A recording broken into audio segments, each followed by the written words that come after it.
was when the operator was paging through the loudspeaker system, the president's been shot, and they're bringing him to the emergency room. They've called from the emergency room and said that they're bringing President Kennedy in. He'd been shot.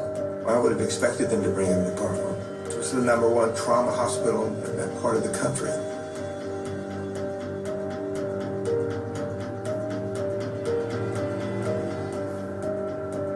When I saw the autopsy pictures, I thought somebody had really tampered with the whole thing, and it made me very suspicious. Parkland doctors were a serious problem for the U.S. government because they had provided evidence that the president had an exit wound in the back of his head. That means there was a shooter somewhere in the front, and that ran totally contrary to the official narrative of a lone shooter from above and behind.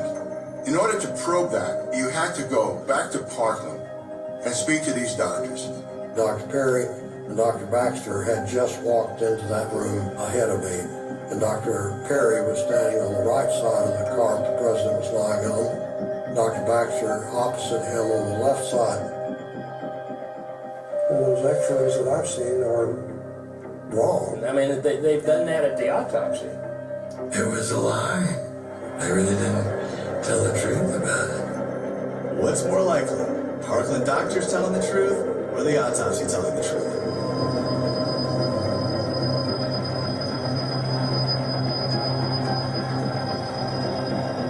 I don't think my impressions have changed from the day of the assassination. How could a gunshot from the rear peel the scalp from the front back? The issue, in retrospect, was if Oswald was in the 6th floor depository, how could he have been shot from the front then? And so was there more than one assailant? There has to be at least one additional assassin. We have people who will testify that they saw the president shot from the front, from the railroad track. But he said, we don't believe they have credible testimony, but I don't want you to say anything else about that. In all probability, there was a conspiracy, i.e., there was more than one shooter. This is a very special report. It's the 60th year anniversary of the John Fitzgerald Kennedy assassination. I am your intrepid host, L.A. Marzulli. This is a very special report. We'll be getting into that, but first, a word from our trusted sponsor. Excess belly fat has been deemed the most dangerous fat of them all, as it's linked to so many health issues. The reason being, excess belly fat grows deep in the abdominal cavity and puts pressure on some of the body's most vital organs. That's one of the reasons why myself, along with so many people, are beginning to turn to this amazing new substance, which is thoughtfully formulated with science-backed ingredients that promote reduced fat storage, help to speed up the breakdown of fat, support weight management, reduce cravings, and boost metabolism. Folks, the best part I love is that you can get 51% off for the rest of the month, or until they sell out, whichever comes first. Get yours now by going to trimwithla.com. Once again, that's trimwithla.com. Trimwithla.com. I'm going to give this 30 days. I'll report back to you, and we'll see what it does. This is a photograph of Dealey Plaza. This was taken circa 2012, 2013 with my good friend, the late Richard Shaw, Rob Skiba. Both men have passed away. It's unbelievable how time filters life in ways that are unexpected.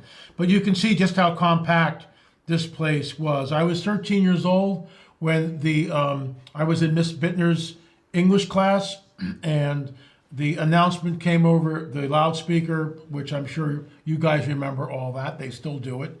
And basically the principal said that John Kennedy had been shot and killed in Dallas. The entire class gasped. Some people just broke down and cried. And, you know, we're 12 and 13 years old in 7th grade. There was one girl, I won't mention her name, but she broke out laughing. Maybe that was her way of dealing with it. But this is a shot of Dealey Plaza. The first time I was there, I was completely blown away by just how compact the area was. This is yours truly behind the infamous picket fence, which is on the grassy knoll.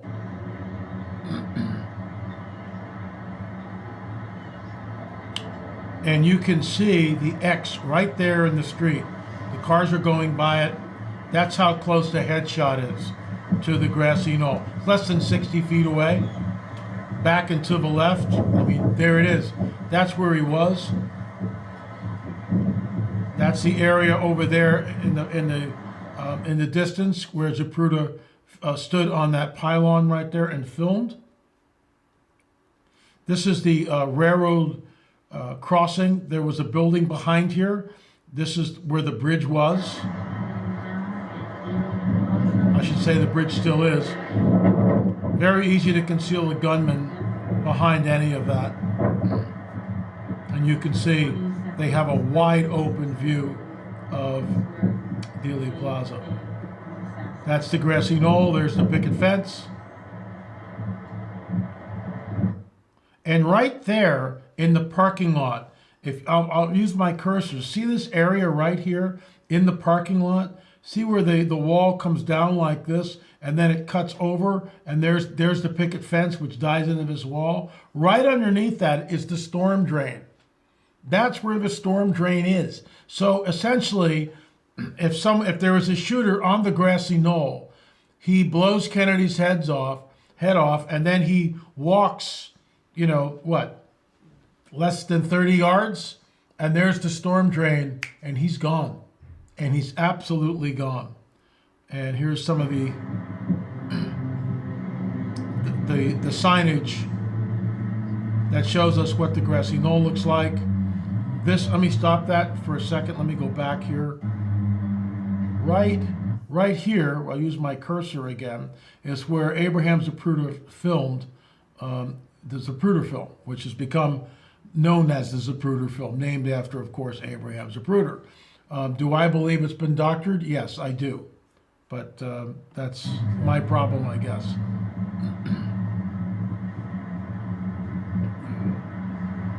So this is JFK. He's now in the presidential motorcade. This is JFK and the motorcade leaving Love Field in Dallas, Texas. The two men right next to that JFK's limo are Secret Service. They should be standing on the platforms which are attached to the rear bumper. They are called to stand down. They never, ever reach their position on that rear bumper, which means that Kennedy is a sitting duck.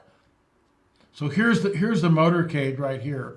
And you will notice that you see him coming down Houston. So if Oswald is in the 6th floor school book depository window, which you can see right here it says letter A. So the shot is when Kennedy is coming at him, coming down Houston.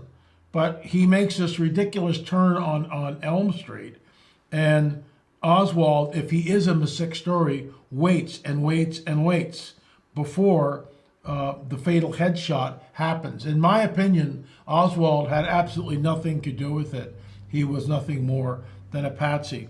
JF Kennedy was shot dead during an official visit to Dallas, November 22nd, 1963. Here's the motorcade. You can see the people, lots of smiles on the people in the crowd, people waving, some more somber people, but most people are smiling. He was greeted, I think, with open arms. You will notice something on the rear. Once again, you'll see the handholds, and they are attached to the rear bumper. I'm sure you can all see that. And there's a platform there with the Secret Service. There should be two men, one on either side of that car. They are not there. They are absent from that picture, which essentially means JFK is a sitting duck. This came in from Fox News last year. I had never seen this before. Here we see one of the agents, one of the Secret Service men, realizing that the protocol has been breached. Going back to the previous slide, there are the handholds attached to the trunk, and behind that, directly attached to the rear bumper, are those two stands, one on either side of the tire that you see, which enables a Secret Service man to stand up and fully shield the president. And if something happens, they're like 3 feet away. They jump over that trunk lid, and they're protecting the president. So we see here a Secret Serviceman. Now you can see his right hand holding on to that handheld bracket, for lack of a better word. Here's another shot. I have never seen these pictures before. Obviously, JFK has not been shot yet. There he is again. He's being told to stand down. How do I know that? There's his body language right there. He's looking back to the rear car and basically saying, like, what? That's body language to me. He's saying, why am I not on the back of this bumper shielding the president? But alas, that's not what happened. And the bullet entered, I believe, at JFK's right temple and instantly blew out the back of JFK's head, causing a skull flap to flip quickly forward, spraying brain matter into the air, upward, forward, and also when Jackie goes back, the entire trunk is sprayed with JFK's brain matter. You can see Jackie there. You can actually see some of the brain matter on the trunk behind us. So finally, after JFK has been shot, now that Secret Service man climbs aboard the back of the presidential limo. By this time, JFK essentially is dead. Jackie is attempting to gather what's left of his brains. They've been blown out, the back of his skull. So if Oswald's the shooter, that's not what you would see. Everything would be sprayed forward because of the impact of the bullet, but that's not what happened. And here's the ambulance arriving at Parkland Hospital, and this is a crime scene, and already they are removing evidence. Why is the trunk open, for crying out loud? What is going on with that? That whole limousine should be treated as a crime scene, and of course it wasn't. What really happened to JFK? His doctors reveal new details of the assassination 60 years later. And this is why we are doing this special report. Doctors at Dallas Parkland Hospital say they kept quiet about a wound in President John F. Kennedy's throat for 60 years. But the doctor said that after the president was declared dead, those observations, if declared publicly, would be dangerous. In other words, they were being threatened. And this is why. Dr. Malcolm Perry, who has since died, was the chosen doctor to answer the public via a press conference after the official declaration of the president's death. At the press conference, and this is on film, Dr. Perry, in describing the wound pointing to his throat, said he thought that it looked like an entrance wound. When Dr. Perry left the room, someone came up to him.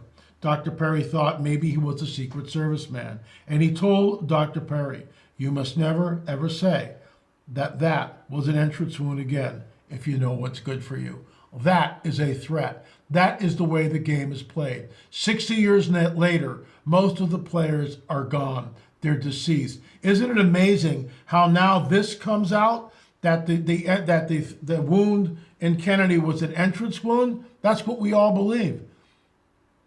When you watch the film JFK and you look at the Zapruder film and the head snaps back and to the left, the fatal shot was, in my opinion, from the grassy knoll at less than 60 feet away. There was more than one shooter. Unseen footage shows doctors who treated JFK after his 1963 assassination, challenging the official narrative that Lee Harvey Oswald was the lone gunman. In my opinion, folks, Oswald was never near a rifle that day, did not fire a shot. He declared he was a patsy. He had no idea what he was being charged for. And one of the last interviews, he says, "No, I have not been charged with the killing of JFK, was a patsy." Dr. Robert McClellan, who died at 89 years old in 2019 and was the assistant professor of surgery at the hospital in 1963, said, "In all probability, there was a conspiracy. There was more than one shooter." Continuing, Dr. Kenneth Salyer, who was then a first-year resident at the hospital and died in 2020, said, "When I saw the autopsy pictures, I thought somebody had tampered with the whole thing, and it made me very suspicious." Dr. Joe Goldstrich, who was a fourth-year medical student at the time, asked, "How could a gunshot from the rear peel the scalp from the front back?" So there you go. The headshot came in from a left temple, and that's why these are medical doctors. And of course, there'll be naysayers and debunkers who will assure us that, oh, no. These doctors were mistaken. Not so fast, citizen. They've waited 60 years to come out. There's Lee Harvey Oswald. I do not believe he had anything to do with the assassination, and he was the patsy for the deal. Anyway, folks, it's been 60 years. Since then, we've had 2 presidents, Ronald Reagan, and they tried to shoot him. And they are desperately trying to keep someone from running on the Republican ticket. And I think you know who I'm talking about. If I even mention his name on my YouTube channel, that could, maybe they'll censor the whole thing, or they'll shadow ban me. Free speech has been lost in this country, and it's absolutely tragic. And unless the American people stand up and push back against those who are controlling the narrative, against those who are quashing free speech, we don't have a republic anymore. We have a banana republic. We have neo-fascism. That's what it is. I don't like maybe what you say, but I value your right to say it. And so should it be here on YouTube and on every other social media platform. How dare they silence anyone who has an opposing viewpoint. Thanks so much for watching. That's it. Happy Thanksgiving, everyone. We will be back tomorrow with another show because we don't stop doing what we are doing. I think that documentary with the Parkland Hospital doctors is well worth the watch. Check it out. Thanks so much for watching.